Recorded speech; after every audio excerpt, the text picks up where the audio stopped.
Hey y'all, welcome back to my channel. So I'm gonna be showing you guys how I do a fill. Ooh, the video is glitchy. But anyways, I didn't show the whole process of me removing the acrylic color because that would take so long. So basically what I do is just grab a coarse drill bit, and I have the video on really fast so I don't want y'all to think that I'm burning or damaging my client's nail beds, because I wasn't, and she will let me know if it was burning her or anything. But the thing with removing acrylic color or filing with the nail file in general is you don't want to stay at one spot for too long because that will cause friction and burn the nail, the actual nail. So the way that you could stop that from happening is by making sure that you're constantly moving the drill, constantly moving it, and you don't want to stay at one spot for too long because obviously that'll burn the nail bed. But yeah, it was really easy as long as you have a coarse drill bit, and make sure it's a safety drill bit. I don't know if I said that already. A safety coarse drill bit, because if not, you can cut your clients, and that is scary. So just be very careful.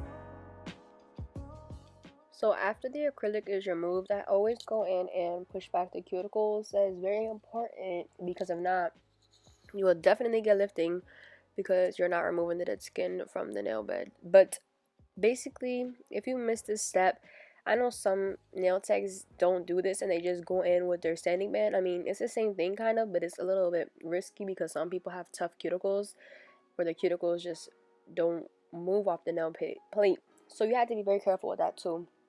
And then I just take what is this called? A cuticle drill bit, and I just go in, and I use this at a low speed because you don't want to damage the nail. And I just like to go around and remove all that dead skin. I try to take out most of the skin that I can, and you can tell because you'll just see, like, I could just know where the difference is. I learned that at school. You just learn the difference. I can't really explain it, but you will also know if there's dry skin on the nail. You will see like the white parts.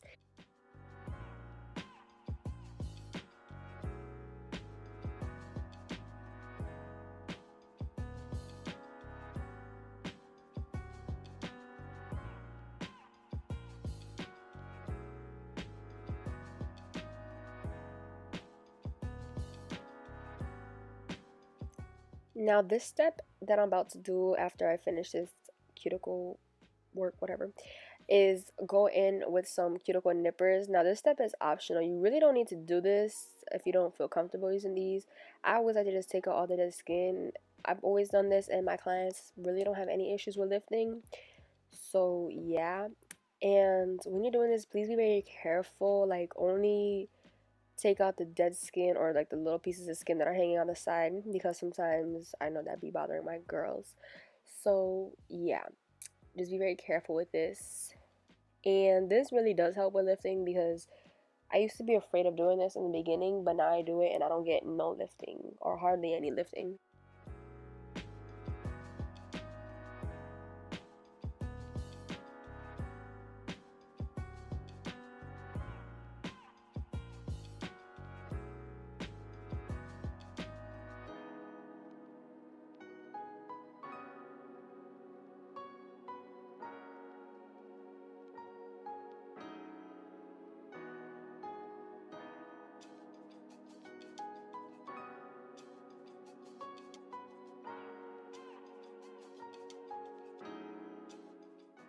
Now, when it comes for the time of the acrylic application, I always like to go in with 2 coats of dehydrator, 2 coats of primer.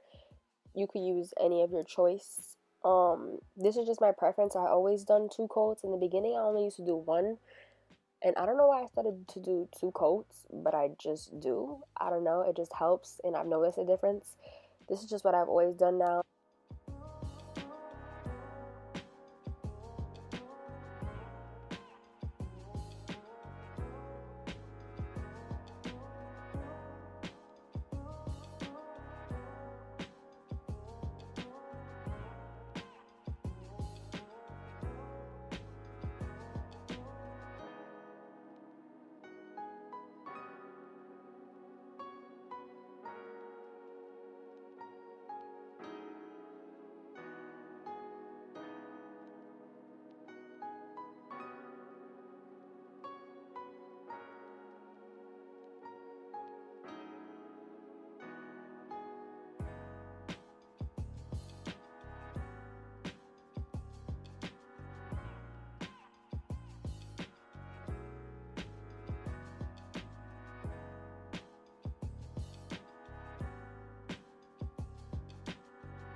now I'm going in with a clear acrylic, and you want to do a thin coat of clear. Sometimes I put a little bit more clear than I think I need, because when I go in for a fill, I file all the color down as y'all seen in the beginning, and sometimes when I file it down too much, it gets like a little bit too thin that it might break. So sometimes I put a little bit more on other fingers, sometimes I don't. It just depends, you know. But yeah, I always do this step. I've done it one time without doing this step, and it was forever to soak off. And it was this royal blue set I done on myself.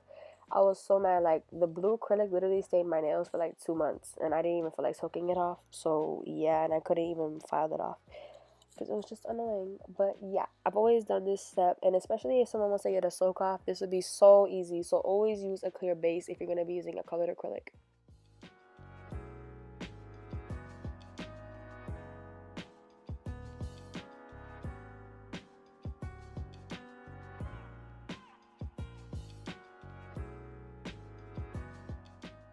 So now I'm going in with this blue glitter. It's kind of like a icy glitter in a way, like a glass nail effect.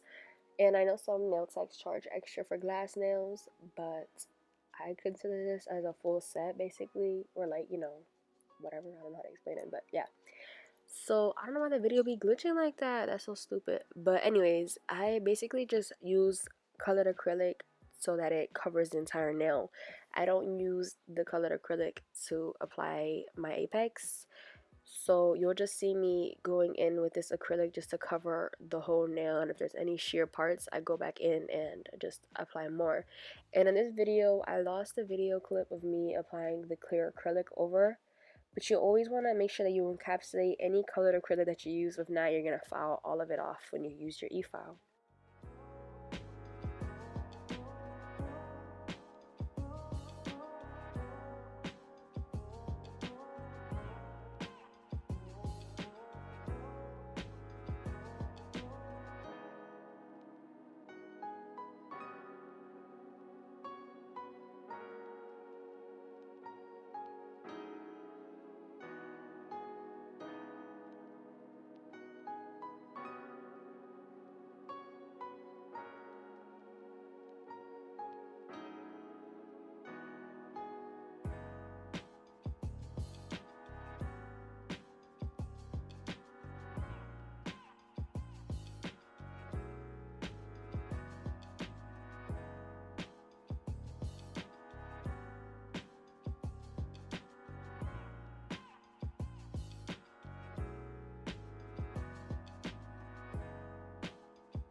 So after my application is done, I basically go in with the 80/80 grit file, and it looks like I'm being really rough, but I'm not. I promise you I'm not. And make sure that you hold in the side wall skin down. Yeah, hold the skin down. If not, you will cut your client. And when I was in the beginning, I was not doing so good with that because I didn't really know like what was happening. But now I know how to do this correctly. So you just want to make sure that you're holding the file straight. You don't want to hold the file like not parallel with the nail, because if not, you will have like a round coffin and you don't want that. And you also, well, I'm gonna give you guys a trick. You'll probably see me do it later with the e-file, but if you're not really comfortable with how your shape is looking, or you don't like how it's not looking as precise, one thing that I'm looking like I'm being really rough but one thing I will tell you is to go with your e-file and file underneath the free edge of your acrylic nails, because that will get that shape nice and crisp, honey. Like, of course you want some crispy looking nails, am I right, people? I like them so crisp that it be like scratching my face, okay? You feel me? Yes. So I'm being a little crazy in this video, but whatever, it's the truth. Like, people look for a good shape, you know? So just making sure that you hold your nail file straight. I like to use the coarse one, like the 80/80 coarse files, but I know some people use like a 180 or 100/180. I don't like that. I've tried it before. I don't get the same results. So if you guys are looking for a good file to get that crisp shape, definitely try 80/80 files, and you can find these at your local nail supply or on Amazon. I got these files from my nail supply, so I don't have a link, you guys, but yeah.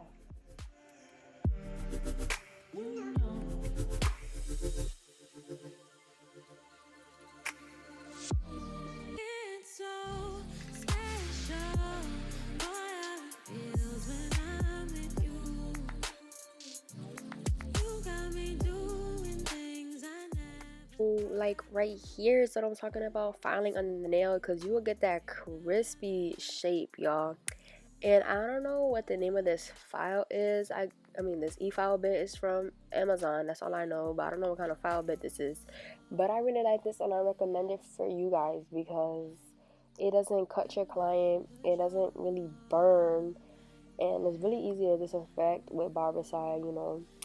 I really love this e-file bit because I'm gonna have to buy like 2 more. It was expensive, it was like 15 bucks, and I never spent that much money on a drill bit piece. But I've been using this on my clients, and I haven't had any client complain to me about lifting. And I think right there I was just filing down her nails because her nails were getting long. And that's another thing I want to mention. If you're doing a fill, you want to make sure you check underneath the nails, because sometimes the nails grow but kind of like stick out from the sides. So you want to make sure you file that down, because if not, you will get lifting and water or moisture will trap underneath the nail and then the nail will want to pop off. But the way I like to seal my cuticles is by going around the cuticles, and you will know it's ready when the nail, you can see the natural nail. I don't know what I did. I guess I didn't finish the whole acrylic, drilling part. But now I like to go in with my IVD gel top coat. This video is all over the place, y'all. I'm sorry, I don't know what's going on today, but yeah. And as you guys can tell, I've been using my old LED nail lamp because I've been using my Melody Susie one, but it gets annoying because sometimes when I'm painting their nails, my other clients, well, some clients like to put their hand on top of the LED lamp, and that one doesn't have buttons. It's just like a flat surface where you just tap your finger and it just goes off. Or like I'll have my hand resting on the nail lamp while I'm painting the gel top coat, and I'll be annoying because I hit the timer and like it isn't cured fully. But that's just my fault because I'm not careful. But yeah, I'm doing a lot of talking today, y'all. Sorry.